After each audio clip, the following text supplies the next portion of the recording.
திருமா அப்படின்னாலே ரொம்ப இறுக்கமான முகம் கொண்டவர் அப்படின்னு சொல்லி இப்ப சேகுவேரா அவங்களோட புகைப்படங்கள்லாம் பார்க்கும்போது கூட அந்த சிரிக்கிற மாதிரி போட்டோஸ் இருக்கும். ஆனா நீங்க ஏன் சிரிக்கிறதே இல்லை, எப்பவுமே இறுக்கமாவே இருக்கீங்க? சிரிச்சு நிறைய சிரிக்கிறேன், அது ஒன்றும் பிரச்சனை இல்லை. பிரச்சனைகள் நிறைய, எந்த நேரமும் பிரச்சனைகள் உள்ள மக்களை தான் நான் காலையே 7 மணிக்கு ஆரம்பிச்சா இரவு 1 மணி வரையிலும் பிரச்சனைகளே கொண்ட ஒரு சமூகத்தோடு நான் வேலை செய்ய வேண்டியிருக்கு.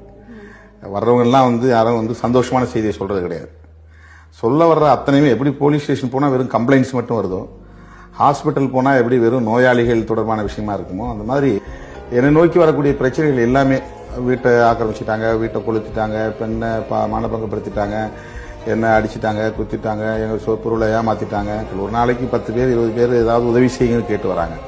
சமூகத்தில் ரொம்ப பாதிக்கப்பட்ட, நாள்தோறும் துன்பங்களையும் துயரங்களையும் சுமந்து கொண்டிருக்கிற மக்களை சந்திக்கிற போது அவரிடத்துல நான் சிரிச்சுட்டு இருக்க முடியாது.